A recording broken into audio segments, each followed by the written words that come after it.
In today's video, I'm going to be going over a crazy stub method, which I heard someone mention this method actually on Twitter, so I had to look into it a little bit, and I tested it out myself, and I was able to make a decent amount of stubs from this, from the very little time, like literally just few minutes spent doing this method. So I'm going to show you guys what I did, but before all of that, I also want to go over the entire process of this stub making method, which is actually a pretty simple method, pretty simple process. So I highly suggest sticking around to the end of this video to learn about this method, because if you need stubs, you are not going to want to miss this.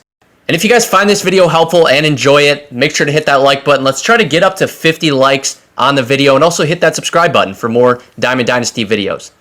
So like I said, I want to start off talking about what this stub method really is, and it will be from the exchanges, from the exchange players section, and then if you go in there, silver players for a gold player. And so there's a few different ways that you can be exchanging these silvers. However, what I would suggest is exchanging these 75 overalls, which is obviously the minimum overall for silver cards, and you will need to exchange 10 75 overall silver cards to receive one gold player pack. And this leads me into one of my key pieces of doing this method correctly. And that is, when you're buying these silver cards, you need to be putting in buy orders for them. You cannot just be clicking on them, hitting buy now, and getting them super quickly. You need to be putting in a lot of buy orders for these cards, because otherwise you're going to be overpaying and pretty much defeating the purpose of this method if you're just straight up buying the card right now rather than putting in orders. And like I said, you only want to be focusing on these 75 overall silver cards. So if you filter by that, you will be able to put in a ton of buy orders for upper 60s, maybe 70 stubs per card, right? So you're going to hit buy order, and then you're just going to up whatever the sell now price is. So in that instance, it was 65. So go ahead, put in 66, 67, wait for those buy orders to go through. But that's exactly what you want to do. You also want to stay away from these expensive silvers, right? No reason to go ahead and try to buy this Carlos card right here for like 100 stubs, when a lot of these other ones are just sitting around like upper 60s or 70 that you can buy these for. And I would also spread out your orders between multiple players, just so you're not waiting for one card to have all the orders go through. You are putting in, multiple orders for multiple different cards is probably ideal. And I would suggest putting in buy orders earlier on in the day rather than waiting until night, because prices tend to be higher at night. So try to do that earlier in the day. And again, you will need 10 75 overall cards per gold player pack. And let's assume you're buying all of these 75 overalls for 70 stubs each. And if you're buying at the right time, you probably will be buying them for actually less than 70. But in this instance, let's pretend you're buying 10 cards for 70, which will give you a gold player. That would be a total of 700 stubs you're putting in for silver cards. And from the golds, the gold player pack, you obviously will be getting a gold ranging from 80 to 84 overall, with 80 overalls quick selling for 400 stubs, 81s quick selling for 600, 82s quick selling for 900, 83s quick selling for 1200 stubs, and 84s quick selling for 1500 stubs.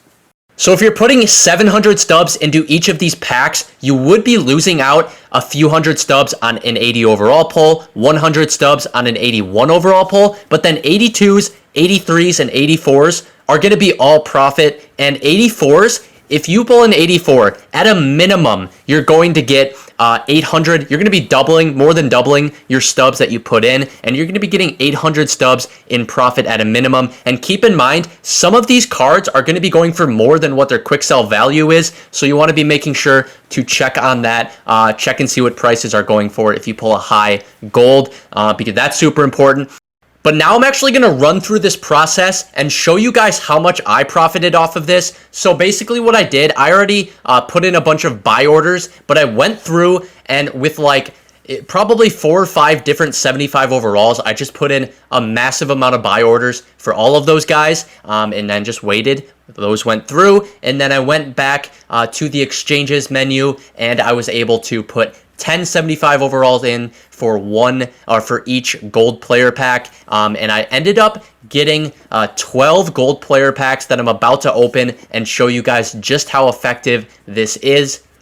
Before I show you guys the gold player packs I pulled, I wanted to mention that I bought each of these silver cards for like 68 stubs each, which means 680 stubs per gold player, right? Because there's 10, and I have 12 gold packs, so times that by 12, and I spent about 8,100 stubs on these gold player packs. As you see, an 81 overall was the first one, and he actually goes above quick sell value, so that's super important to keep in mind while you're doing this, because you could put in a sell order and get more than the quick sell value for that card, right? So that's super important. There's an 80 overall, but yeah, I spent 8,100 stubs on these packs here. So I'm going to tell you, I'm going to total it up at the end and tell you guys, you know, how much I lost, how much I made, and just, yeah, go over that. So Tony Goslin, 600 stubs. Yeah, he's going for quick sell. So, not starting off super hot, right? Not starting off just 80 and 81, but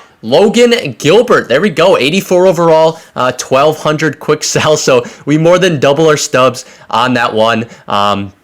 But have probably broken even, honestly, through these packs so far. We got Urias right there, 81 overall. We're about halfway through. 84 overall, there we go. So 1,500 more stubs. That's big. And for the most part, obviously, you want to be checking, right? You want to be checking these prices, see what these cards are going for. If they're going for more than quick sell value, you can go ahead, put in sell orders, because you will just be making more stubs, and that's not a bad thing. But otherwise, you can be, for the most part, quick selling these cards and still making that profit, right? So that's something to keep in mind while you're doing this. Machado, another good example of a card going higher than quick sell value, right? 82 overall. He's going for nearly 1,200. So yeah, I mean, that's a card I would want to put in a sell order for, get a good amount for him. And then here, 600 stubs right there, 81 overall. Last gold pack right here. Can we finish it off strong with and we do, 84 overall.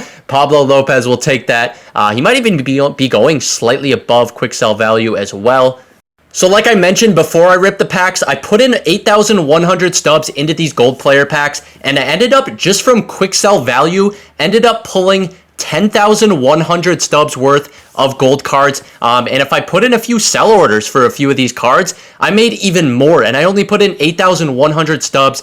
So after putting in like not many stubs at all, I made probably close to 2,500 stubs in profit, because after I sell a few of those cards through sell orders, that's just gonna, you know, probably bring the price up to 2,500, which is nuts. And I also think the key to this method, and when you're doing this, I think it's best to completely exchange a ton of times, like a lot more times than I did here, like, you know, 100, 150, 200 times if you want to do this. I would highly recommend doing that, because there's a chance you could get very unlucky if you do like just a few, right? You're not like there's a chance you could just break even or make like 200 stubs. But with a big enough sample size, I really think you should be profiting a ton off of this method, as long as you're following all the steps I went over and checking to see if you got any expensive gold cards who you should be, you know, putting sell orders in for and making as many stubs off of those. But then on top of that, putting in buy orders for silver cards. And like I said earlier, this method is just super simple. It really doesn't take that much time. I would highly suggest when you're putting in buy orders for silver cards to do it on the app, because you can just put in orders a lot quicker. So put them in on the app, and you know, you're going to be getting orders through very quickly, and then you can complete the exchange, and it doesn't take that much time. And if you're really making this many stubs off of this, it's definitely worth it. So give it a shot. Let me know how you guys do with this, but otherwise that's pretty much the method. And I hope you guys did find this video helpful. I would appreciate any likes on the video. Let's try to get up to 50 likes on the video. If you guys also have any questions from this method, or even other tips for this stub making method, go ahead and put those down in the comments below. And let me know how you guys do if you try this method out. I'm curious to see how much success you guys have with it. But otherwise, I'll see you guys in the next video. Peace.